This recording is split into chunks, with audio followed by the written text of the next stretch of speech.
کہتے ہیں کہ دہلی کے راستے میں ایک کنواں پڑتا تھا جس سے نور حیات نامی شخص آتے جاتے مسافروں کو پانی پلاتا تھا۔ ایک دفعہ وہاں سے کسی ولی اللہ کا ذکر ہوا۔ نور حیات نے انہیں بڑی تکریم سے پانی کا پیالہ پیش کیا۔ پانی پی کر جب ان کا دل ٹھنڈا ہوا تو کہنے لگے، مانگ، کیا مانگتا ہے؟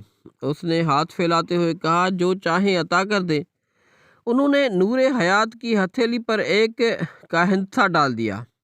اب کیا تھا، روزانہ نور حیات کو 1 روپیہ منافع ہوتا تھا۔ کچھ عرصے بعد وہاں سے ایک اور ولی گزرے۔ نور حیات نے انہیں بھی پانی پیش کیا۔ انہوں نے بھی خوش ہو کر کہا، مانگ، کیا مانگتا ہے؟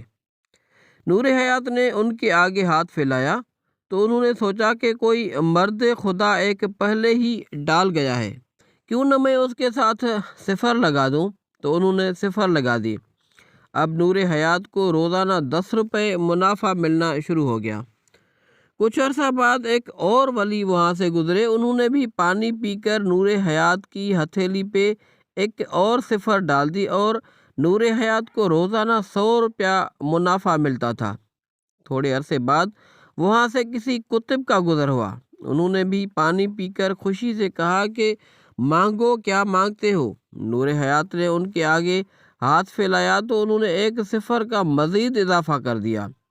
اب اسے روزانہ 1000 روپیہ منافع ہوتا تھا۔ دن بدن اس کے حالات بدلتے گئے اور وہ بہت مالدار ہو گیا۔ اس نے کنویں کو خیر آباد کہہ دیا۔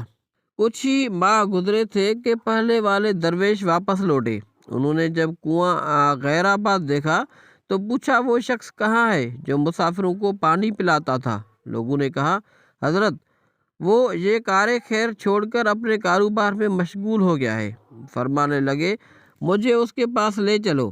جب اس کے پاس پہنچے تو دیکھا کہ اسے مال و منال نے بہت بدل دیا ہے۔ انہوں نے فرمایا، ہاتھ مجھے دکھاؤ۔ جب اس نے ہاتھ آگے کیا تو انہوں نے اپنا 1 مٹا دیا۔